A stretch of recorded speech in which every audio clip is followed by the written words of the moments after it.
wider perspective on some of the issues we're discussing here, that steps back away from some of the fundamental science and engineering questions to talk about the broader applications of the broader policy world. One of the issues we address, particularly with photovoltaics, is improving the efficiency, making these things more manufacturable. But why? So eventually these can compete on a significant way with traditional fossil generation and drive the CO2 reductions we're aiming for, increase the sustainability of the energy system. But what does it mean to compete? What does it mean for a photovoltaic to compete, to work as well as a traditional generation? That's the subject of today's topic, the concept of grid parity.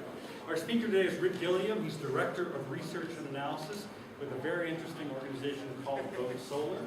He has an impressive background in the renewable technology and policy area. He was, until quite recently, Vice President for Sun Edison, which, as you may know, is a major photovoltaic system installer and operator in the U.S. He also worked for many years with the federal government with a group called the Federal Energy Regulatory Commission, and has also spent a number of years with our local utility, Excel. So he has a wide perspective on what it takes to get solar in place. And he's going to talk about grid parity. Rick. Thanks, Paul. So let me know if you can't hear me. I'm going to go without a mic. Hopefully that will work. So this is a really interesting concept, this ICANN idea. I was looking on the website, the program. It's really fascinating, and I feel a little overwhelmed by the technical expertise of not only the people who are talking here, but also of you guys. And, but again, that gives me hope, because you guys are the future, and you're the ones that are going to make the costs even lower than we have today, which is a pretty exciting thing. But the one panel I noticed, I'm sure everybody has seen, that's coming up in a couple of weeks that I don't want to miss, is how to be a solar billionaire. Everybody going to be there at that one? So I'm going to talk from a couple of different perspectives. Primarily because time is so much short, there's really two things that are important when you talk about solar markets and developing, creating ubiquitous solar markets. One is the obvious one, right? The price of solar power. How do you get the price down, and what does it take to compete with those other resources that Paul mentioned? But the second part is policy, and I know it's not nearly as technical as what you guys are used to, but hopefully this will give you a chance to relax and maybe not fall asleep quite yet. So why should we build solar? Does solar make sense at all? One of the things I did a couple years ago was work with the Texas legislature on a bill down there to promote a solar program. And the lobbyist we hired was actually very insightful. Because at the time, if you've been around for a couple of years and paid attention at all, you know, everybody's talking about jobs. How do we create jobs? And so in that era, everybody who was going to the legislature, whether it was, you know, construction people or solar people or any other industry, was saying, we want you to do this for us, and we're going to create, you know, pick a number, 100,000 jobs or 50,000 jobs. But my friend said to me, well, we need to know why solar is important. Why does solar make sense at all? Why should we build solar? You don't build a school because you're trying to create jobs. You build a school because you need more schools for education to, you know, for young people and so forth. And so it's really important to be thinking about solar not as a job creator or as a cool thing, or unfortunately as a greenhouse gas mitigator, which it is, but you know, politics are a problem these days when it comes to climate change, despite the wildfires we've had here this year. So given that context, how do we think about solar? You know, do we think about solar just in terms of a niche technology, something that will be, you know, good for remote cell phone towers and street signs, highway signs, and flashing signs, or does it have an opportunity to play a bigger role? This comes as no surprise to you, but it's always good to kind of go through the basics. So you have to look at any resource that you have as what characteristics does it bring that you can take advantage of in complementing the existing infrastructure, the existing resources that are there, before you can even begin to talk about transforming the system. So this is where we have been, and this is to a large extent where we still are today. These are the kind of characteristics that we talk about. All very positive things. And people love solar. That's one of solar's really big benefits. But solar is a technology, and you don't have to be a historian to go back and see that technology throughout history has changed the way we live our lives. We don't ride horses except for fun anymore. It changed radio, it changed television. Computers is a great one, because we used to all have mainframe computers. You guys probably don't remember that. But now everybody has a laptop. But probably the best analogy that I like to use is telecommunications. When you think about going from a major change from one form of the telecommunications infrastructure to a completely different system.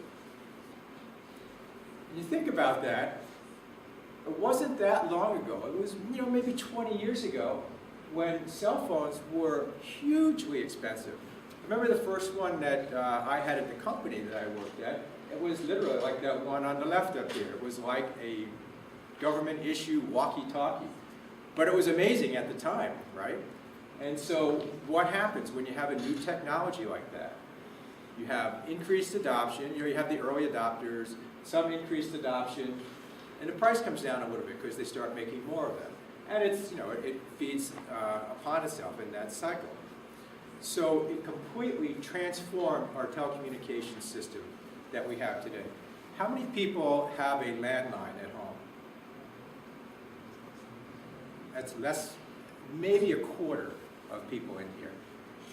When I was in college, obviously there was no cell phones, but that was the way you communicated with people. And in fact, we had cords that attached our phones to the wall. But that's another story. So the telecommunications industry has completely transformed. And another way to think about that is in developing countries, you have telecommunications infrastructures that are being built based on the cell phone. When you go to some rural areas in third world countries, they're not thinking about putting in poles and wires and having hardwired phones so everybody can have a phone to call out to wherever they want. But they're putting in telecommunications based on a cell phone from day one. It makes total sense. So throughout this talk and hopefully beyond, I want you to think about the electric utility industry and probably in broader sense, the energy supply infrastructure, the energy supply market as being more analogous to what's happened with the cell phone industry. And I will tell you, you have to consider the source in all these things. I'm a big proponent of decentralizing the electric utility system, particularly in this country and in Europe. Not going to happen overnight, but you'll see that kind of flavor throughout this conversation. So today, there are billions of people still in the world that don't have electricity, which is hard to believe. More and more in rural areas, you're seeing some diesel generators or even some gasoline generators, but they're noisy, they're smelly, and they're not cheap either. Oil, then you're dependent on oil. So many of those areas now have solar with battery backup as the cost competitive, as the most cost effective energy resource. And the more we see that, the more it takes us up that technology and adoption curve. The challenge we have in this country, and to a large extent in Europe, is that the infrastructure has been built to deliver electricity one way, from centralized generation out to end-use customers. So one of the challenges we have is working with the existing infrastructure and over time changing that model to a different model. So one of the big benefits of solar is obviously its scalability. You all see solar on bus stops, you see it on road signs, but you also see it in places, I don't know if anybody has seen the project or the multiple projects now in the San Luis Valley, outside Alamosa. The top right picture there is the first utility scale system built in the U.S. And that was built by the company I used to work for. It's 8.2 megawatts, and it took about 9 months to build, which was actually quite a remarkable feat at the time. The same company built the largest utility scale PV system in Italy, actually in Europe, but it was built in Italy. 3 years later, it was 70 megawatts, and it took the same amount of time to build. So there's a lot of progress being made there. But the thing to think about is there's the whole range in between multi-megawatt systems and small uses for solar. And namely, the obvious ones are homes and businesses. Okay. So when I was younger and went to Europe, you used to have to take a device with you if you had any kind of electrical appliance, because as you probably know, Europe runs on 50 cycles per second, the US runs on 60 cycles per second. So you had to have this adapter so you could use your appliances over there.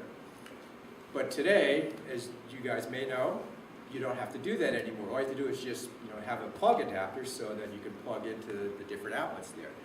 The reason is because we're running our appliances, our laptops, our phones, off of batteries. They've gotten smaller and much more efficient. So think about homes and businesses as large-scale appliances. Obviously we're not there today. In rural areas, it is cost-effective. It is in developing countries.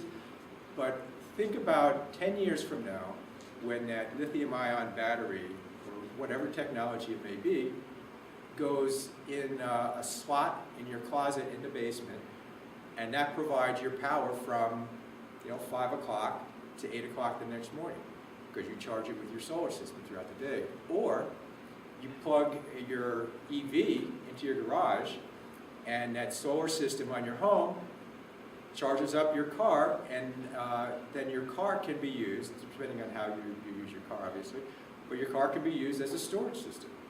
So there are a lot of exciting possibilities out there. So, it's not drawing too much on that. So the actual topic of this talk is, what is grid parity, and what does that mean? So the one thing, probably the most important thing that I want to say is, when I talk to policymakers, regulators, or anybody who has some level of influence over people, we call them stakeholders, what I like to say is, if your information about solar is more than 6 months old, and everybody has sort of a data point in their head, it's out of date. In fact, that's probably generous. 3 months may be a better data point. Because the solar industry has changed so fast, as you'll see in some of these slides. But what people tend to think about when we talk about grid parity, they think in terms of economics usually. So that the price for electricity here in Colorado is about 9 cents or 10 cents. So if we can just get solar down to that point, solar's just going to take off. And I'd like to think that's true. And to some extent, there will be a lot more motivation to improve the policies around solar development so that it will take off. But there are a lot of entrenched folks who maybe would rather not see that happen. So I like to think of it more from a practical standpoint. It's really the point at which you can say the market has been transformed, and the price is there, and the right rules and regulations and policies are in place so that anybody, if they want to, can put a solar system in. And so that basically, it's the former definition, but adding the policy component. So those are the two things I'm going to talk about. So, question is, are we there yet? In some places, yes, we are. And I'll talk about that in a little more detail. But again, these are the two parts I'll talk about. There's so much more to this, as I'm sure you can imagine, but I'm going to narrow this down.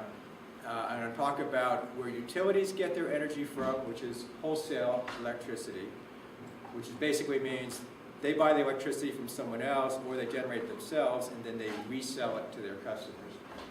And retail, which is the end users, the homes, the businesses, and so forth. On the policy side, there are so many policies as you can imagine, but to me, to my way of thinking, and what I'm focused on in my work is to make sure the two most important policies are in effect in more states even that have solar programs.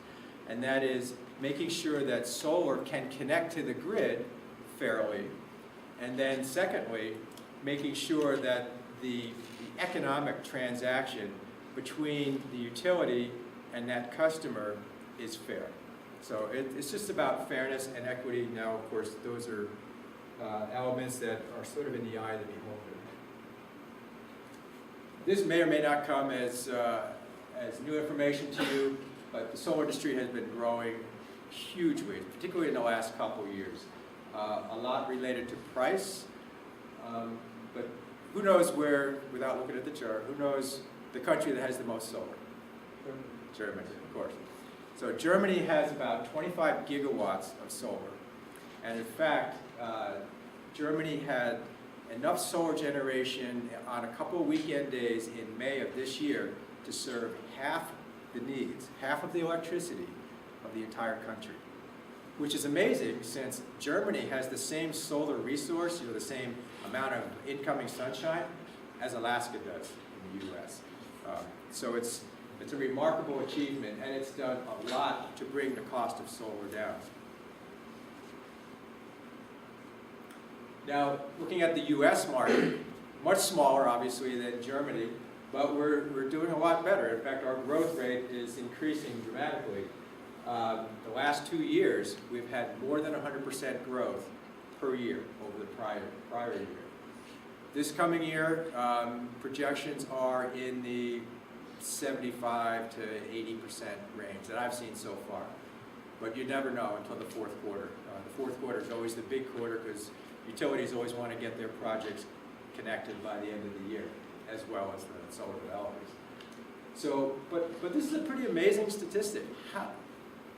Brief question, where is the US growth mainly? You mentioned that you like the decentralized way, but isn't there most of the US growth driven by utilities?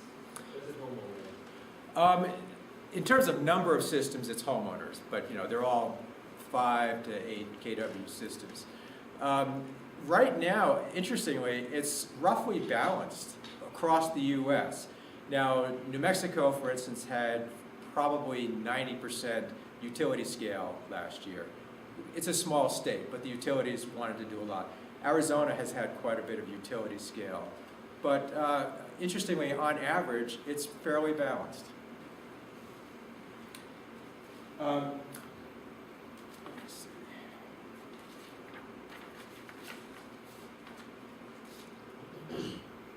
So the market is driven to some extent by utility scale, and I will show you that on another slide. But how many businesses, how many industries could say they've had 67% growth year after year after year, on average, for 10 years? I mean, that's phenomenal. It's absolutely phenomenal. So it gets people's attention, and there are some in particularly U.S. society that say, oh, it's just because of the subsidies that are provided by the federal government. But as you'll see, that's not true. Okay, so I think the most exciting slide is this one. That growth, of course, there's a feedback loop here, but that growth has produced amazing declines in prices. A few years ago, it was unheard of to have solar, these are module costs now, module costs below $3 per watt. And if you've been around for a few years, the bogey was always, if we could only get to $1 a watt, we only get to $1 a watt. Now, there are many manufacturers who are selling modules between 60 and 80 cents a watt. I mean, it's phenomenal. So part of the reason for that, admittedly, is it's a supply and demand equation, and there was a lot of overbuilt capacity. Although much of that now has been shut down. If it's not competitive, companies aren't willing to just make it and sell at a loss. So we're getting down to a price now, at least on the hardware side, where the prices are really almost at as low as I can imagine them being. The DOE Sunshot, which you've probably heard of throughout this series, is targeting 50 cents per watt by 2020. Well, here we are in 2012, and we're at 60 cents. So it's just a very exciting time to be in solar. So, going back to our sort of starting point here. So are we there yet on prices? Well, declining prices have really driven the cost down. I don't know if you guys have a sense of kind of what installed costs mean. It's very hard to get data for installed costs because the developers don't want to let everybody know what their costs are because somebody else will undercut them. But anecdotally, commercial systems now are being installed at $3 a watt, at least in Colorado. And utility scale systems are $2 and even below $2 a watt. So we're getting down to prices that are really competitive with fossil fuel alternatives.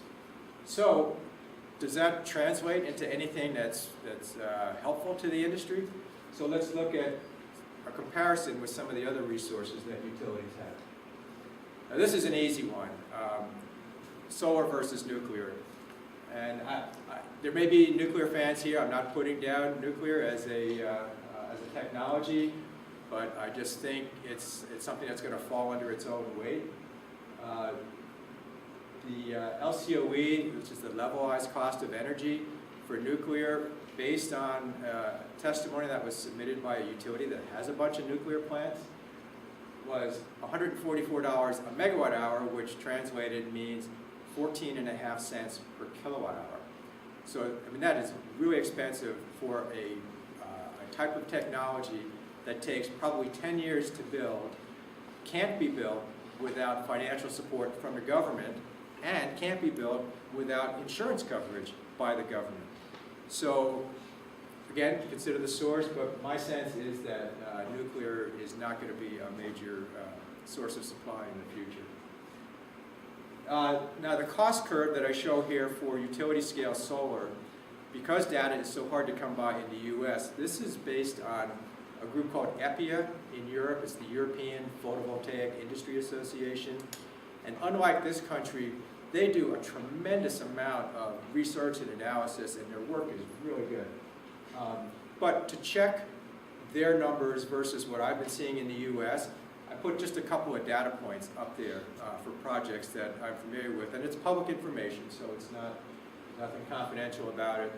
The first one are some projects that SunEdison built for a utility in New Mexico, and so that came in at about 12 cents a kilowatt hour. The second set is our bids in the California Renewable Auction Mechanism. You don't need to worry about these things unless you're really interested in it, but it's a procurement process that all the utilities are going through in California.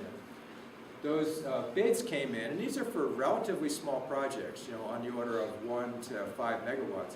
They all came in under 9 cents a kilowatt hour. So now we're talking about real competition. You'll see those data points showing up in other slides. So what about coal? Fortunately, I think for the whole planet, coal is kind of out of favor right now. These are some data points from various utilities that I found. But Arizona Public Service, for instance, in a recent case, said that, well, we're not going to build coal because, one, there's a lot of uncertainty because of the EPA regulations and just the dirtiness of it. And it would take 9 years to build anyways. So it's a very risky situation. And as you know, especially now, banks don't like risk at all. So they avoid risk, and I don't think we're not going to see a lot of new coal plants built in this country, thankfully. But even at that, solar is on a path to be lower than coal even today. And again, if you project those out 9 years, there's no way that coal is going to be competitive with solar. Interestingly, the Entergy number there, $87, which is 8.7 cents, that is what they call an overnight cost to build. Does anybody know what that means? Okay, basically it means that's the capital cost. And if if you don't take into account that it takes 9 years to build, and you're going to have financial carrying costs over that entire 9 years, you could build it for, produce energy for 8.7 cents. Once you add those other numbers in, then you're up in the $100, 10 cent plus range. So, so solar is doing better than coal. Now, the real competitor, to be fair and to be frank, with solar is natural gas. And I'm sure there's no one in this room that hasn't heard of fracking and all the cheap gas that's out there. Well, in my working career, the natural gas industry has promised cheap natural gas forever 3 times. This is either, well, this might be the 4th time. 3 or 4 times. But in any event, there's a sort of a sense, people have short memories, just like with gasoline prices, but there's a sense that this natural gas boom that we have now will go on forever. And it may well do that. But again, there's a risk associated with that. There are concerns about fracking, environmental concerns. There are concerns about just how fast the natural gas plays out, what they call the depletion rates in these fracking operations. So will the natural gas be there 10 years from now? Maybe, we just don't know yet. But even if it is, natural gas is not a bad complement to solar and wind and other renewable technologies. It has what we call fast ramp rates. You can, to the extent that there's intermittency with wind and solar, you can help account for that with natural gas. There's other ways, and I think better ways to do it, but it's not a bad bridge fuel to the future. But looking at natural gas, even today, and the 2 lines that are slowly rising, those are EIA, which is the Energy Information Administration's projection of cost for natural gas through 2020. But one thing I find interesting is, and obviously you haven't followed this, but EIA perennially is very conservative when it comes to solar and wind costs. In other words, they don't think solar costs are going to come down as much as the industry seems to think. And the same thing with wind. They don't think it'll be as pervasive as it already has been. And yet they're very aggressive with fossil fuel. And it may just be the fact that they've been there for a long time. So I would expect these numbers on the natural gas side to be a bit higher than what EIA is projecting. But even at that, solar is looking pretty good in comparison to natural gas.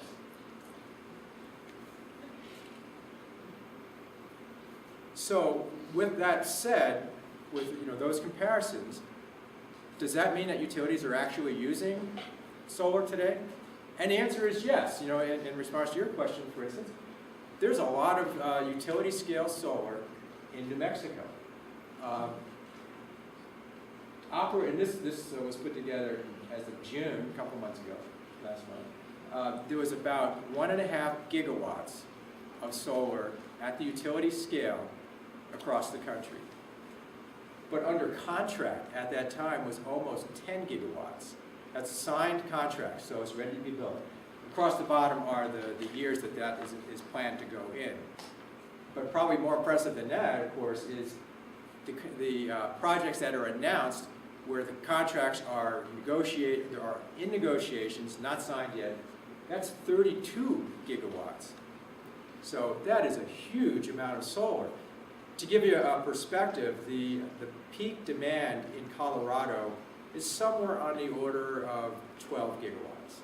That's for the entire state. So 32 gigawatts of solar is a lot of solar.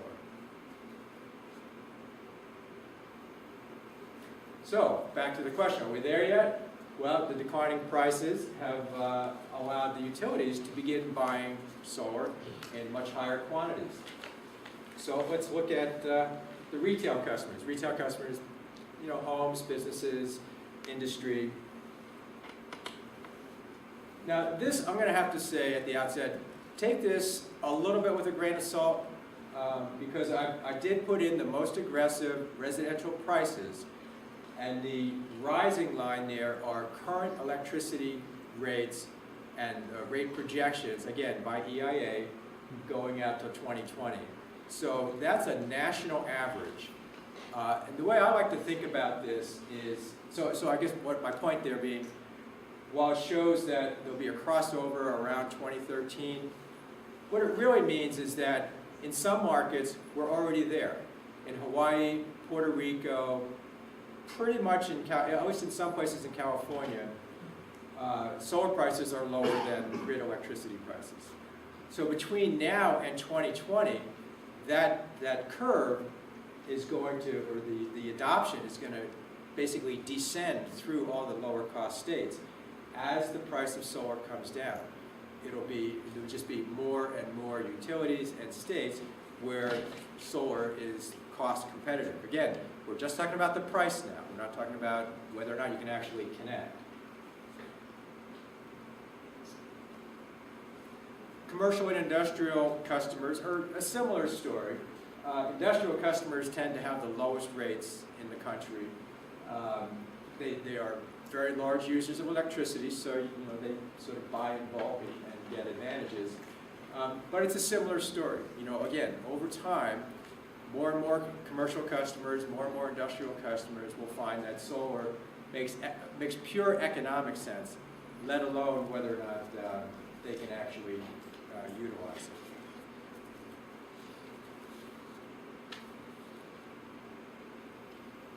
Now this is basically the same concept. This is NREL's version of what I just showed. They show the starting points being a bit higher, and there are reasons for that. I can talk about it if we want. But the end result is by 2020, they show that most places, solar is going to be the low-cost resource for end users, for retail consumers of electricity. So, again, are we there yet? Declining prices have made wholesale markets work, and retail markets to some extent, but that will grow over time. So what's left? Once we've got the price to a point where it's competitive and people are willing to, and there are financial vehicles like solar leases that will allow you to put solar on your roof, and then the price you pay to the leasing company is less than the price you would have paid to the utility. Those models are becoming more and more commonplace today. So once we're there on the economic side, well, what's left? And there's really two very important things. One is being able to connect your system to the utility grid. Now I'm talking about markets where there is a long developed infrastructure like the US, like the EU. You have to have standards of safety and reliability so that, I would never say this, but utilities tend to say, if we have too much of that stuff, it's going to crash the grid. They're always crying that the sky is falling. But there's, you have to listen to that to some extent and make sure that you are doing well and connecting to the grid in such a way that it's not going to create disturbances on the grid. And there's, for you engineers, there's a whole set of standards from IEEE, it's called 1547, and then there's a bunch of sub-bullets to 1547 that have been developed since then, that are the standards that essentially the grid has to maintain while your system is connected to it. So, there are frequency limitations, there's voltage fluctuation limitations, and power factor, and so forth. And interestingly, as a quick side note, they were first developed around 2003 or so, or at least came out around 2003. And at the time, there was a lot of utility engineers involved setting those standards up. And what they were concerned about was having the solar not trip off if they had a disturbance on the grid. So they set very tight voltage and frequency limitations for tripping the inverter. And so what's happened is, because they just wanted that stuff off the grid as soon as they could if there was a disturbance. But what's happened now is there's so much more penetration when a disturbance does happen on your grid, and one that doesn't necessarily cause a blackout on a section of the grid. Well, the PV does what it's supposed to do. It shuts off. Well, what do you have then? All of a sudden you've got, you know, in some cases it might be a megawatt, in some places it might be 30 or 40 or 50 megawatts rushing back on to the supply grid that they have to serve, that they weren't serving 1 minute ago because the solar was serving them. So with the increased penetration now, what the utilities are looking for is what they call low voltage ride-through or just basically ride through these disturbances. So they want to expand those windows. Integration is another issue you'll hear a lot about if you do any reading, particularly from the utilities, on how do you deal with the intermittency. And there are a number of strategies, and that's what's going to happen over the next year or two. Probably the most controversial policy today is net metering. And it's hugely controversial in California now, but it's happening really all over the country. Same issue. More penetration means that the utilities are getting less revenue for, you know, what they've built, and so they want compensation. They think that solar customers are getting a free ride. You know, there's a couple of sides to that story. I don't think we need to go into the details now, but what we're trying to do is to make sure that the customers get a fair value for the solar that they've developed on their own home or business. And the debate is whether or not it's more or less than their reduction in their utility bill. And what I'll tell you is that for residential customers, it's questionable. That they could be getting a better deal because they're not buying kilowatt hours that support a lot of different utility costs. But for commercial customers, and there's more megawatts on the commercial side, they're probably not. In fact, probably utilities are getting a good deal from those customers because there's more benefits coming from the commercial solar system than the commercial customer gets credit for. Did you have a question? No. Okay. What I wanted to show with this slide is just the match also. The green and the purple line, kind of in the middle there, are commercial and industrial customers. That's their load profile throughout a day. The bottom line is a solar system, the solar generation profile. So you can see that there's a pretty good match between commercial, industrial, and solar. The taller blue line is residential profiles. And it's pretty similar around the country, wherever you go. So what you see is that commercial customers tend to peak when solar is peaking. Residential customers tend to peak in the evening when you come home from work, you turn on your lights, TV, start cooking, whatever. But there's not as good of a match. And that's part of what the problem is for utilities. So this breaks down the residential curve with a solar system and describes, well, what are the different parts? What is it the utilities are worried about? And what they care about, what the utility cares about is when you actually export from your site off onto the grid. And their argument is, while you're using the grid, you need to pay for it. So it's very controversial. There's a lot of suggested ways to handle this out there. But that sort of, in a nutshell, shows the concern that utilities have. They don't seem to be too worried if all you're doing is reducing consumption. But when you get to that point of actually exporting, and of course their big worry is if there's a whole bunch of people exporting, you could be pushing electricity back up through the distribution system, up to the transmission grid, and really causing outages because the transmission grid and really the upper end of the distribution grid is designed for a one-way flow the other way. So Germany has solved that problem by a more robust grid, but we're not there yet. So, in summary, the price reductions have led to dramatically increased penetrations in this country, and not just here, but around the world. To the point where the traditional players, utilities, fossil fuel interests are pushing back on the whole growth of solar, and wind too, to some extent. But there's a huge opportunity for customers. If you live here in Colorado, you can't open your phone book to where it says energy or electricity and say, let's see, I'm going to call these people and see if I can get a better deal for my electricity than I can get from a public service company. It's a regulated monopoly market. One of the great things about solar is it gives customers an actual choice. It also hedges future fuel costs.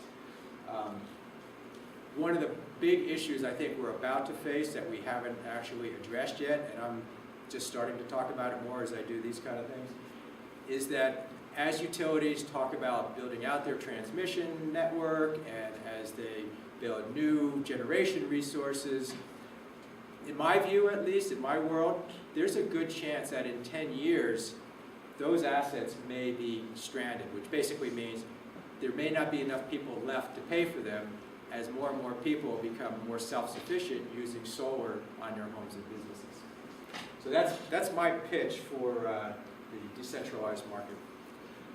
Now, no solar presentation is complete these days without talking about Solyndra. Is there anybody who has not heard of Solyndra in this room? Didn't think so. You haven't? Yay! Well, now you have. So Solyndra was a solar company that had an interesting technology, sort of a niche technology that that failed because the price of silicon came down so much it just couldn't compete. The bad thing that happened was, though, that they had taken a loan guarantee from the U.S. federal government, and they took that money with them. So they went into bankruptcy, basically lost that money. So now there's a certain political party in this country that's really trying to use that to say that, well, one, Obama doesn't make good decisions about businesses, and two, solar can't stand on its own. So one of the things that my organization is pushing back on is, well, look at any industry that's in growth mode. And a great one that appeals to the masses, I think, is the auto industry. So this is a great chart. You know, the peak number of auto manufacturers happened around, looks like maybe 1910 or so, up to 350 car makers, but they were hardly making any cars. And as manufacturing economies improved and the industry consolidated, the industry took off. Now, recent experience may not be so positive, but I mean historically, that's I think a really good analogy to show. But probably the analogy that makes more sense recently is the high-tech consolidation, the dot-com bubble that burst in the late 90s. And I didn't even realize this data until I looked it up. In 3 years, $5 trillion of market value in companies that were being traded on the NASDAQ at that time disappeared. It just vanished because the NASDAQ went from over 5,000 to just over 1,000 in a matter of 2.5 years. 5,000 companies were either acquired or went bankrupt in that time frame. I mean, it was astounding, and it caused a pretty good recession in the country. So I'm not saying that this is exactly what's going to happen with solar, but certainly we're seeing a lot of consolidation now, and we're going to see bankruptcies. But that, to me, is a sign of maturity. So I think it's a positive thing, and that's how we're trying to describe it to people. Now, there are some attacks on the loan guarantee program. There's actually a bill in Congress called the No More Solyndras bill. And it's basically to do away with the loan guarantee program. But look who's benefiting the most from the loan guarantee program. The nuclear industry is getting over $10 billion. This has already been signed. I mean, these are already out. The auto industry is getting about $7.5 billion. And the rest is, solar, wind, and other technologies. But, this is not just a solar program, and I think people need to be reminded of that. So, why is it the other side seems to be able to get their message out there better than us, or to have more influence in Congress? And I don't want to turn everybody into a cynic, but there is quite a bit of influence associated with money, with lobbying dollars. And this actually astounded me. I didn't realize this either, and I wish the numbers showed up a little bit better. But the electric utility industry as a whole has put more money into lobbying than all but 2 other industries in this country. Since 1998, they've put $1.6 billion just into lobbying. That's paying people's salaries to go talk to Congress people and senators and DOE. That's amazing. $1.6 billion. So anyway, that's why. Oil and gas is right up there too. They're number 6 on the all-time hit list. But I wanted to leave you with that, not to be cynical, but that despite that opposition, solar is still doing pretty well, and it has a very bright future. So thank you for your time, and I'm happy to answer any questions.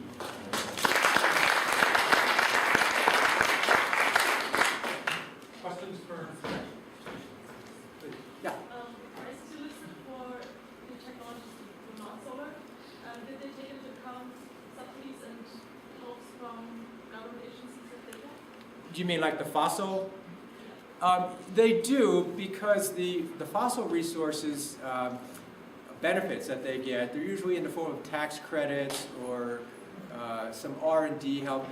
They're essentially buried in the tax code and in various other statutes, and they don't come up for reauthorization. In other words, they last forever. If you don't do anything, they stay in place. So they're built into all the numbers that you saw. And where you're probably going with your question is, if we could get rid of those, that would increase the cost of fossil fuels, which it would. Politically, that is likely to be very hard to do, but the key point that you're making is that solar and wind tax credits, for instance, which originally were designed to be sort of their equivalent of the support that the federal government was giving nuclear and coal and oil and gas, those subsidies, they come up for what they call reauthorization. They have to be re-upped every couple of years. In the case of wind, solar was able to get an 8-year extension a few years ago, so we're good to 2016. But it's hugely controversial, and it becomes a real political whipping boy at those points in time.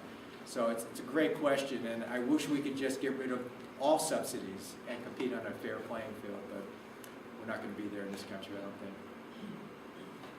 Yeah? In terms of how to say residential usage, is there any benefit with a smart grid? With a small grid? Smart. Oh, smart grid. Yeah. Oh, absolutely. And really, between now and when cost-effective storage, whether it's batteries or some other form of storage, fuel cells, actually happens, we need to have the grid be a whole lot smarter. One of the big challenges with connecting to the grid is that the utilities, they don't want solar generation to feed back onto the grid to the point where it's going upstream to transmission. And so we say, okay, well, how much solar can we put on the grid, on the distribution circuits? And they go, we don't know. So they don't have the data. So part of the smart grid is going to be building the data collection points out to all the substations around the grid. Not an inexpensive task, but wherever direction the utility industry goes, they're going to need that information. So it's a great question, and yeah, the smart grid is going to be an integral part to the vision I have of the future anyways. Because in the end, what I see the utility being in the role of is managing flows, not necessarily providing centralized generation to every customer in its territory, but managing the flows of electricity between my home that may be generating and my neighbor's home who may not have solar or may have a different form of technology. And the same thing between businesses and homes and businesses. So it's going to be a more complicated system, but that shouldn't be a reason not to do it. Thanks.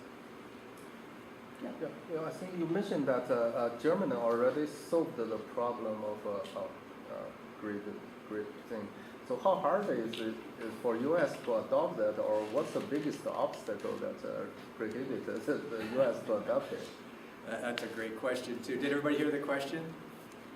Why, since Germany solved the problem of interconnection and power flows going two ways, why can't we? And in fact, I think I've said that very thing to many utilities.